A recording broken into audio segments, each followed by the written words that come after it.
नमस्कार दोस्तों। क्या वजह हुई कि अरविंद केजरीवाल को अब कैग की रिपोर्ट से डर लगने लगा? क्या वजह हुई कि नरेंद्र मोदी सरकार को अब कैग याद आने लगा? और क्या बात हुई कि नरेंद्र मोदी सरकार को भी कैग रिपोर्ट से डर लगने लगा? क्या वजह हुई कि आज अरविंद केजरीवाल डरे हुए दिखाई देते हैं उस दिल्ली में जिसमें वो कट्टर ईमानदार, कट्टर शेर, कट्टर हिंदू और न जाने क्या क्या खुद को दिखा रहे थे? क्यों डरने लगे अरविंद केजरीवाल सेकुलर शब्द से? और क्या राहुल गांधी अब उनके चेहरे को बेनकाब कर चुके हैं? और क्या इंडिया गठबंधन के तमाम सारे दल अब समझ में आने लगा है कि वो सत्ता के लिए कैसे भारतीय जनता पार्टी के इर्द गिर्द मधुमक्खी की तरह से भिन भिना रहे? जी हां, कमोबेश यही सारे हाल है और इसी पर आपसे बात करूंगा। आज दिल्ली हाईकोर्ट ने एक बड़ी कड़ी टिप्पणी करी और उस टिप्पणी में उसने कहा अरविंद केजरीवाल से कि आपकी ईमानदारी पर संदेह पैदा होता है, क्योंकि आप आखिर विधानसभा में वो 14 कैग की रिपोर्ट क्यों नहीं पेश कर रहे हैं जो आपको पेश कर देनी चाहिए? अरविंद केजरीवाल के वकीलों के पास में इसको लेके कोई जवाब नहीं था। ये वही अरविंद केजरीवाल है जिन्होंने 17 नवंबर 2012 को कांग्रेस सरकार के दौरान एक बात लिखी थी, ट्वीट किया था और मैंने भी उसे रीट्वीट किया था। वो बयान था, अगर सीएजी ना होती यानी कैग ना होती तो कांग्रेस पार्टी पूरे देश को अब तक बेच चुकी होती। यह बात अरविंद केजरीवाल कह रहे थे और यह उस आधार पर कह रहे थे जो उस समय के तत्कालीन कैग विनोद राय ने वह झूठी रिपोर्ट दी थी जिसमें उन्होंने 2G स्कैम बताया था, कोयला स्कैम बताया था, कॉमनवेल्थ स्कैम बताया था और न जाने क्या क्या आरोप लगाए थे। वो सारे आरोप झूठे ही नहीं साबित हुए, यह भी साबित हुआ कि कांग्रेस सरकार पर जितने कैग ने आपत्तियां लगा के आरोप लगाए थे उसको लेके खुद विनोद राय ने अदालत में माफी मांगी और उन्होंने कहा वो उनका सिर्फ एक परसेप्शन था, वह कोई सीधे सीधे उन्हें कटघरे में नहीं खड़ा कर रहा था, लोगों ने गलत समझा। चलिए, लोगों ने गलत समझा, मनमोहन सिंह सरकार बदनाम हो गई कांग्रेस सरकार मनमोहन सिंह पे दाग लगा रहा एक लंबे समय तक। उस शख्स पर जिसके पास सिर्फ एक छोटा सा मकान और एक मारुति 800 कार, बाकी तीनों बेटियां उनकी अपना अपना काम करती हैं, अपनी छोटे छोटे जॉब करती हैं, कोई बहुत बड़ा वो नहीं है। एक प्रोफेसर है, एक और है, हालांकि सब विद्वान है और विद्वत्ता वाले काम करते हैं, लेकिन यहां ताकत से माना जाता है तो वो ताकत वाले किसी पद पे नहीं। यह इस बात का सबूत है।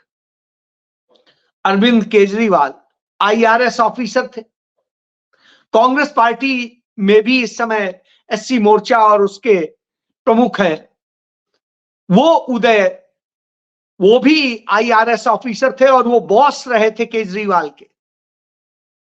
लेकिन केजरीवाल ने खुद को दिखाया कि वो IRS ऑफिसर रहे हैं, नौकरी छोड़कर जिस तरह आए हैं और देश की सेवा के लिए। लेकिन हुआ क्या? जो रिपोर्ट्स आ रही हैं, जो उसके इनपुट आ रहे हैं, उस इनपुट में जो हाई कोर्ट में डिस्कस हुए हैं, मैं गोदी मीडिया की तरह से डिस्कस नहीं करता हूं, मैं नहीं कहता। लेकिन अब कैग की रिपोर्ट पर चर्चा हुई है कोर्ट में, और जब कोर्ट में चर्चा हुई है तो वहां ये आरोप आए हैं कि अरविंद केजरीवाल वही 14 रिपोर्ट छिपा रहे हैं जिन रिपोर्ट्स में उनके शराब घोटाले पर है, उनके शीश महल पर है और सब पर टिप्पणी। वो गलत है तो बिल्कुल उसे विधानसभा में टेबल करें और विधानसभा में उनका भारी बहुमत है, वहां चर्चा करा के उसे खारिज कर दें। लेकिन अरविंद केजरीवाल यदि यह हिम्मत नहीं कर पा रहे हैं तो निश्चित रूप से हाई कोर्ट की यह चिंता जायज। आपको यदि याद हो तो आपको याद हो कि किस तरीके से अरविंद केजरीवाल सिर्फ 2012 में ही नहीं, उसके बाद में भी लगातार तमाम कैग रिपोर्ट के आधार पर घेरते रहे हैं कांग्रेस पार्टी को, कभी राज्यों में, कभी कहीं पर।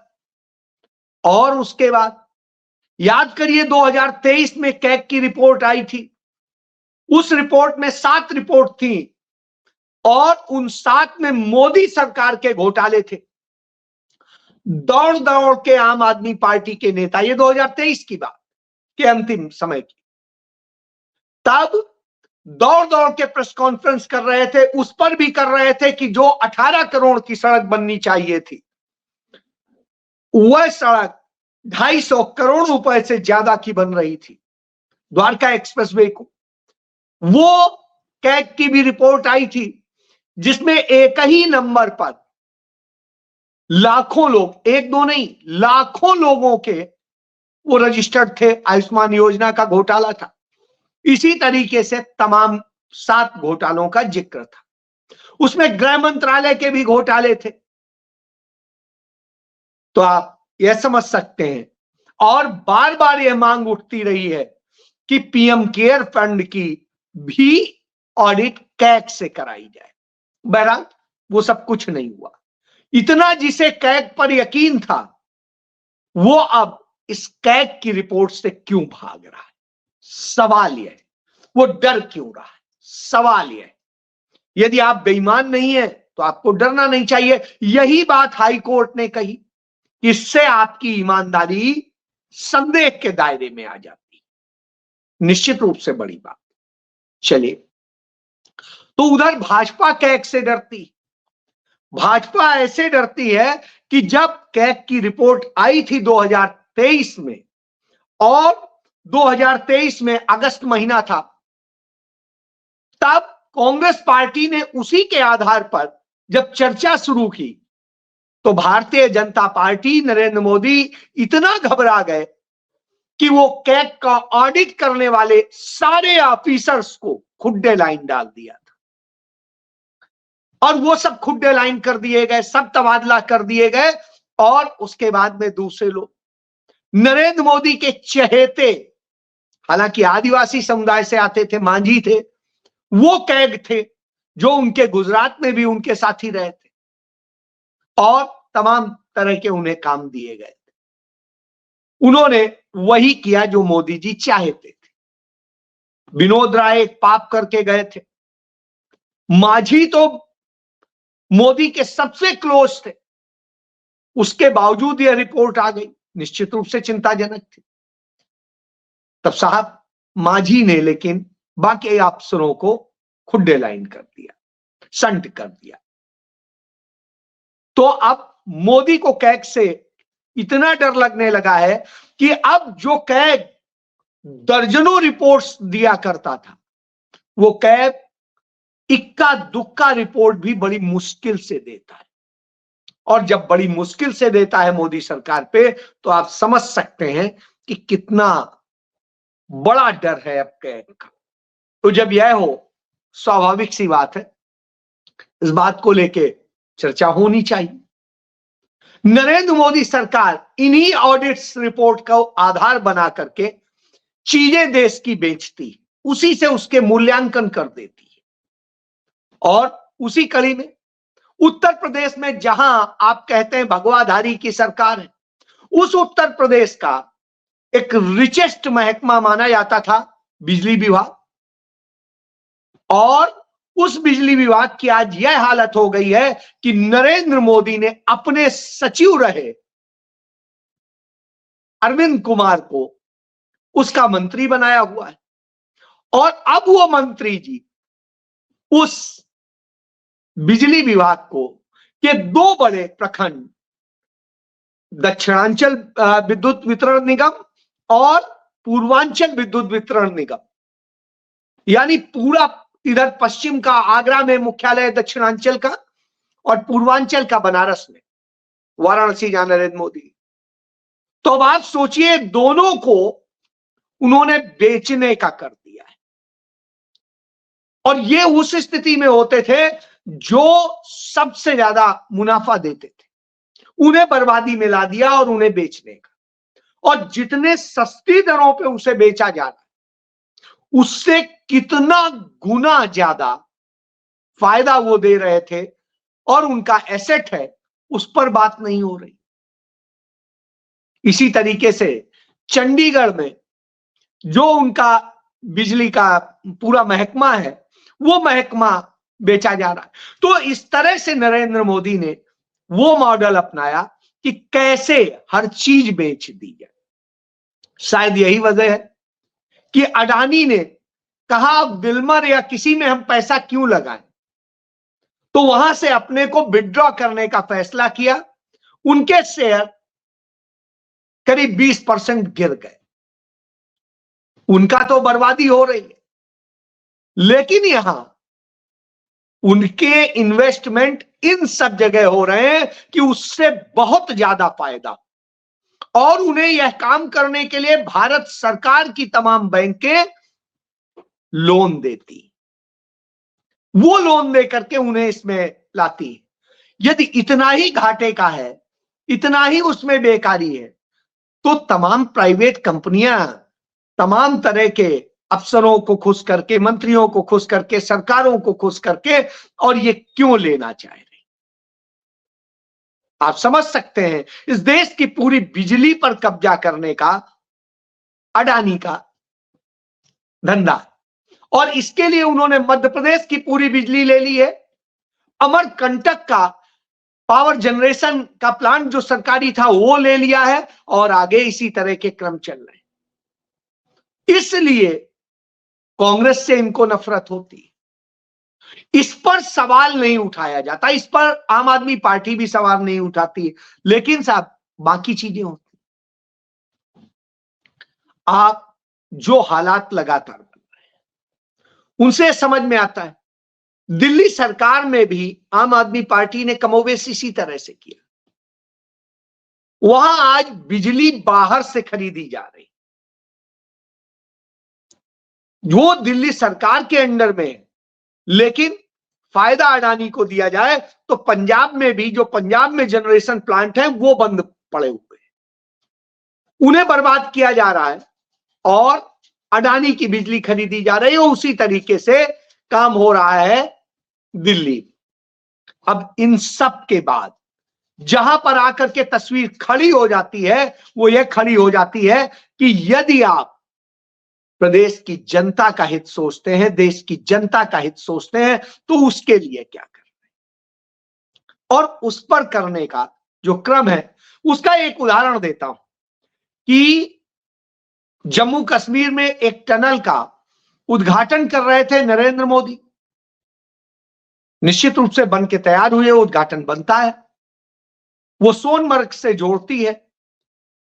अब उस टनल का उद्घाटन करते वक्त जब चर्चा चल रही थी तो उमर अब्दुल्ला ने बताया कि कैसे जब वो पहले मुख्यमंत्री थे 2012 में, तब तत्कालीन सरकार के बिजली मंत्री सीपी जोशी ने उसकी नींव रखी थी, और कांग्रेस सरकार ने, यूपीए की सरकार ने, मनमोहन सिंह की सरकार ने उसको शुरू किया था, उस प्रोजेक्ट को किया था, और उसकी लागत कम आ रही थी। लेकिन कालांतर में सरकार बदली तो वो प्रोजेक्ट लंबित होता रहा, और फिर जितने में वो बनना था उससे कई गुना ज्यादा में वो बन के तैयार हुई है, तब अब उद्घाटन हुआ है। यानी आप समझिए लागत बढ़ा के किसको लाभ दिया जा रहा है, यह मॉडल चल रहा है। इसीलिए कैग की रिपोर्ट नरेंद्र मोदी को पसंद नहीं, लेकिन जब कांग्रेस सरकार में थी तो उन्हें पसंद थी। कांग्रेस सरकार में थी तो आम आदमी पार्टी को पसंद थी, लेकिन आम आदमी पार्टी जहां सत्ता में है तो कैग रिपोर्ट नहीं चाहिए। यह मॉडल, इसको समझिए। और इसी के साथ साथ दिल्ली की बात कर लेता हूं आगे। दिल्ली में विधानसभा चुनाव चल रहे हैं। इन चुनावों के दौरान कांग्रेस पार्टी ने बहुत दिनों बाद ताकत के साथ यहां ताल ठोकी है, और जब कांग्रेस ने ताल ठोक दी है तो अरविंद केजरीवाल को परेशानी होने लगी, और तब वो ये कहते हैं कि कांग्रेस पार्टी भाजपा के गोद में बैठी हुई, कांग्रेस पार्टी भाजपा का समर्थन कर रही है और न जाने क्या क्या।